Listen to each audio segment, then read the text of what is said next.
I just came across this really cool new site that allows you to post to a city instead of just to your friends. I think you guys should check it out. It's called Say Bubble. Each city has its own newsfeed that you can post to, plus you can follow different cities to see what's happening across the world. Be sure to check the link in the description for more details.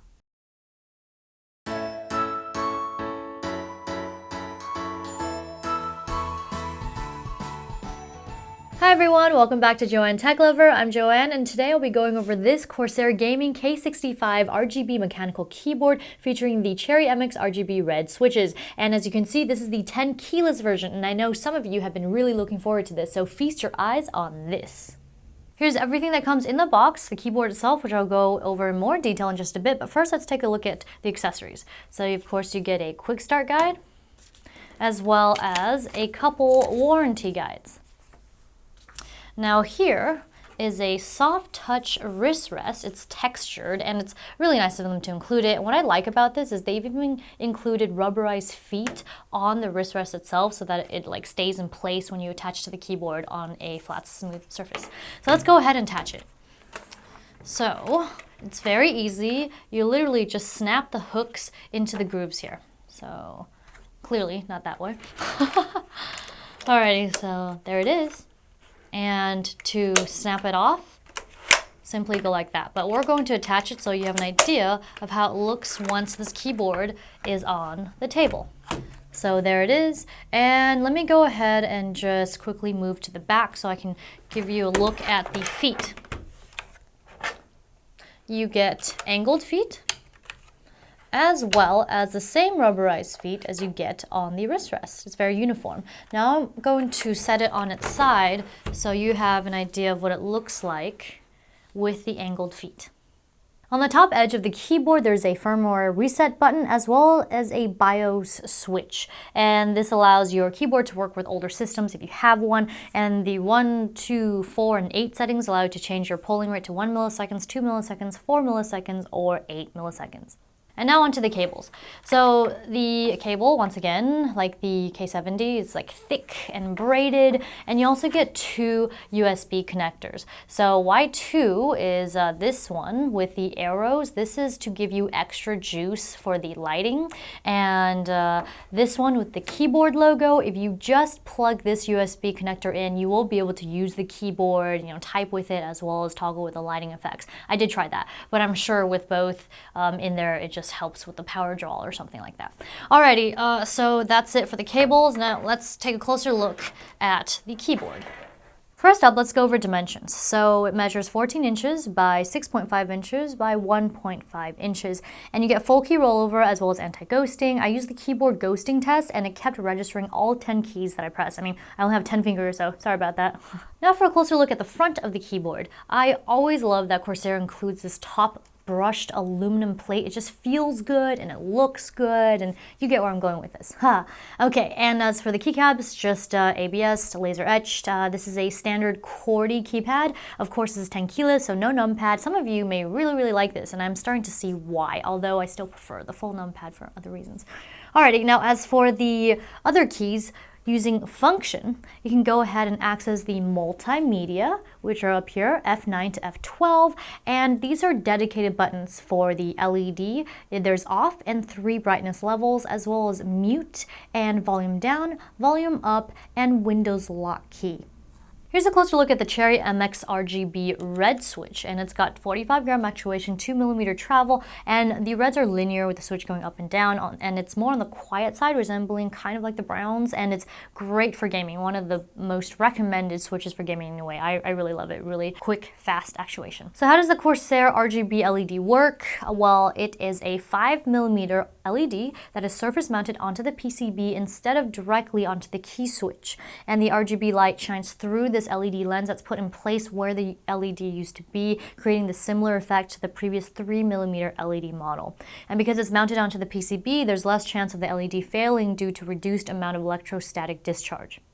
Here's a quick typing test to show you how these Cherry MX RGB Reds sound like. So here we go. Now for the lighting test, which is definitely the fun part. So let's turn this baby on. This is level 1. level 2, and level 3 of brightness. And I will show you obviously in a different mode, or mode profile within a profile, what that looks like when all of them are lit up. So right now this is solid. That's the lighting pattern.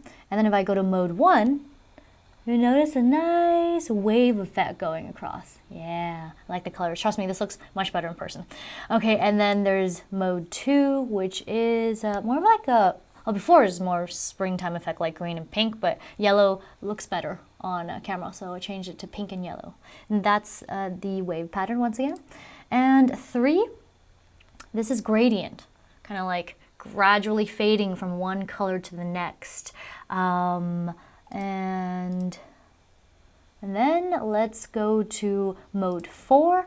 This is just nothing, because I wanted to show you what type lighting is. By the way, you can access the type lighting by going to the profile tabs and right next to the tab next to the profiles.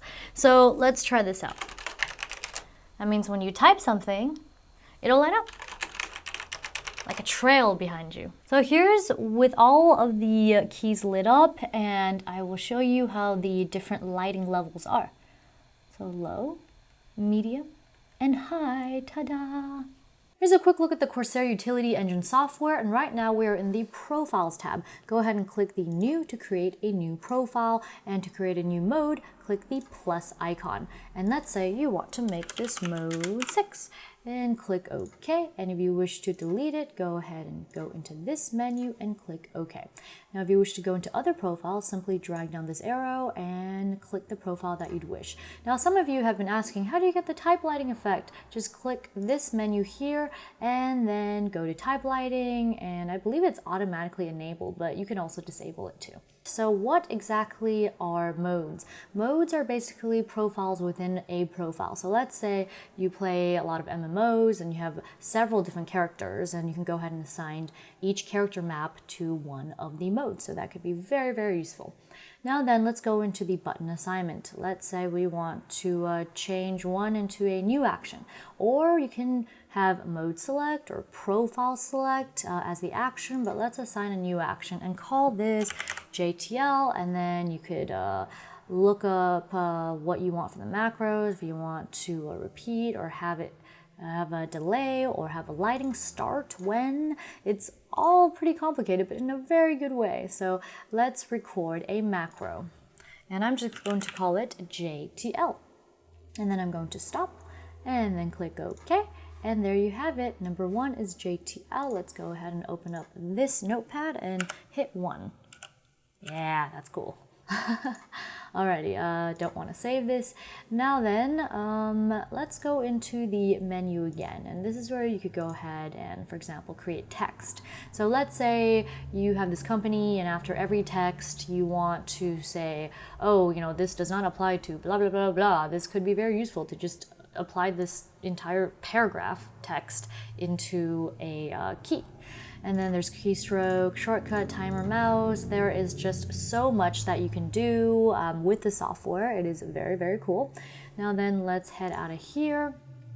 There's also performance, so you can disable certain keys, as well as lighting. I know this is the exciting part. You can go ahead and assign a background lighting here via this color palette. You could right click to get a much more broad selection of colors.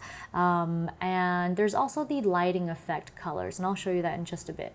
But before we do that, let's go to the Actions tab. You can go ahead and create a new action here, just like I showed you, or just go straight to the key.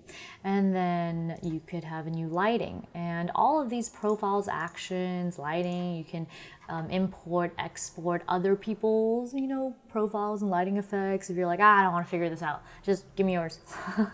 And then there's settings. So make sure your device is up to date, and some other things you could change up here, as well as support, their user guide. It's so, at first when I checked out this software, I was like, I don't know what to do. But, once you get used to it, and they have made it a lot more fluid for you, I'm sure with the updates and bug fixes and whatnot, it's actually quite nice. I like it. All right, now then we are back to lighting. So you could select a single key and then add a background color to it, or you could go ahead and clear that. Or you could select a bunch of keys, like random keys like this, and right click and assign new lighting, for example, solid or gradient. You can't assign ripple or wave here. That's something I actually want them to fix because I don't understand why. I mean, you have to add the lighting group to an actual group, and I'll show you that in a moment, what I mean by that. And then let's go JTL, and then let's do intensity. Let's add a few tabs here. And at each tab, by the way, you can change the color, which is very cool. So let's do this. And you have to click on the tab itself. And then you click edit, and then let's say you want blue or something. So boom. So that arc is blue. And then let's say, for example, say you can't click edit when you click a blank space or even when you click into it. And then you click edit again, and let's say you want green or something, and boom, that's how the color changes. It's just really fun, and this is how you make the rainbow effect, by the way. You can make any color rainbow effect you want. Like, I like kind of greenish, pinkish, purplish, you know, just fun spring colors. And then let's say you want to make this purpley, and boom, and then, sorry, I'm just having too much fun, but you definitely get the idea, I'm sure. And then you can start. I usually start with mode, and I don't end it because I just wanted to keep going and going and going, but you could do a lot with this, and I just love it. And just click OK, and boom, there you have it. So just so you know, the background color, let's say I assign it orange, and the lighting effects that I just did, those are separate. So you have your background color running like pretty much all the time, and then you have your ripple effect or wave effect or gradient running on top of that. So that's pretty sick.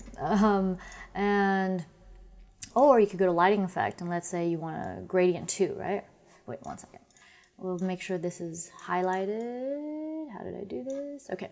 And then you just drop the gradient into there, and boom, you just got this gradient effect on top of your lovely brown coffee color. I don't know why I picked that. All right.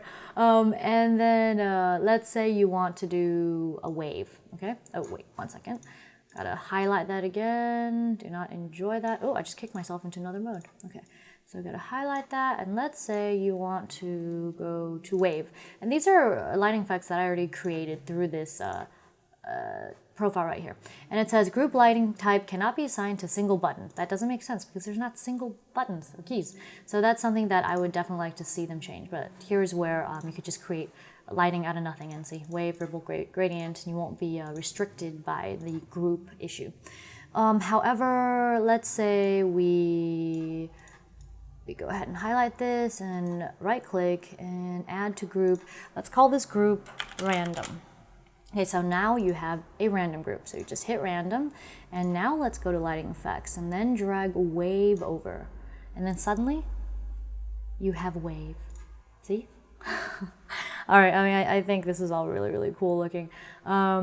And in the wave section, also as well as ripple, you get a lot more options. For example, you can change up the tail, the velocity, the duration. This is what I like to keep it as if you are curious. I like to start with mode, and I don't want it to end. So click OK, and there you have the effect. Honestly, I absolutely love it. I just wish the LEDs could just be a little brighter, but not too much complaints here from me.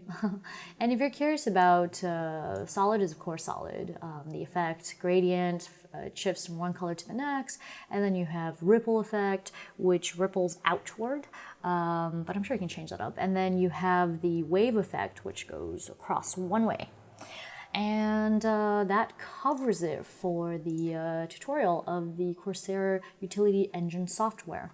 Here's a look at the pros and cons. So what I like about this keyboard, I actually like how compact it is. I can take it anywhere, and it might even fit in my purse. So CES, here I come with the K65. I know for sure that Joe will probably find it very fun to type on.